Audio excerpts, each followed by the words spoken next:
শহরের বাইরে ঘন জঙ্গলের মাঝখানে এক পরিত্যক্ত বাংলো দীর্ঘদিন ধরে স্থানীয়দের কাছে কেবল একটি নামের মতো সীমাবদ্ধ। নিষিদ্ধ বাংলো।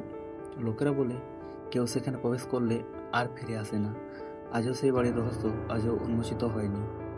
এই বাংলোর ইতিহাস শুরু হয় প্রায় অর্ধশত বছর আগে। তখন এটি ছিল একটি ধনী পরিবারের বসতি।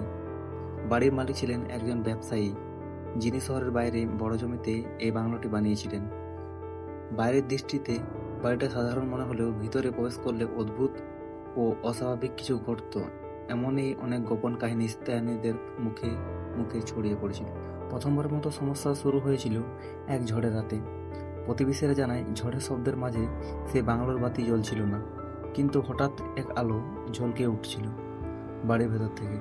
আশেপাশের লোকেরা দৌড়ে বাড়ির দিকে গিয়ে দেখছিল কেউ ঢুকতে চেয়েছে, কিন্তু দরজা নিজে থেকে বন্ধ হয়ে গেছিল।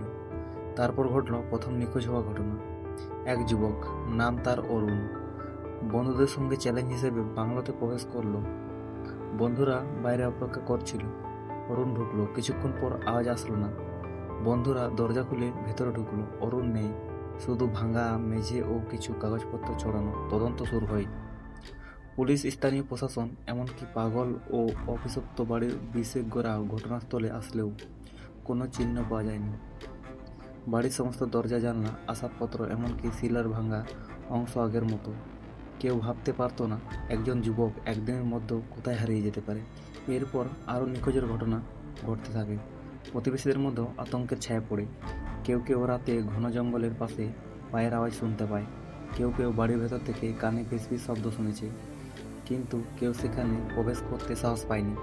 একজন বৃদ্ধ প্রতিবেশী জানায় তিনি দেখেছেন ঝড়ের রাতে বাড়ির ছাদ থেকে নীলচে আলো বের হচ্ছিল, যা বাতাসের সঙ্গে মিলিয়ে আকাশে উড়ে যাচ্ছিল।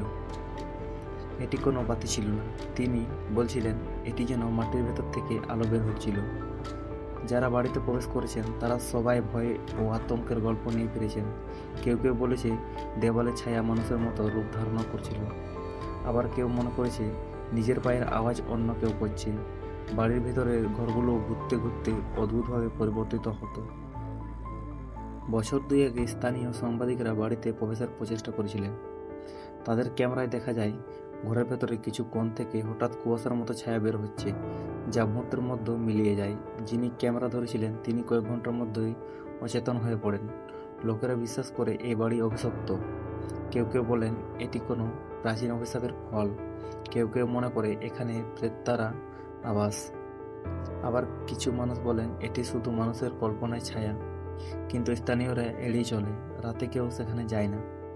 তদন্তকারীরা আজও বললেন বাড়ির ভেতরে কোনো ধ্বংসাবশেষ নেই, কিন্তু নিখোঁজ হওয়া মানুষদের সঠিক অবস্থান জানা যায়নি। কেউ কেউ মনে করেন যারা প্রবেশ করেছে তারা হয়তো অন্য কোনো জগতের সঙ্গে যুক্ত হয়েছে। এখনো জঙ্গলের মধ্যে সেই বাংলো দাঁড়িয়ে আছে। দিনের আলোয় এটি ভীতিকর, আর রাতে তো কোথায় নেই।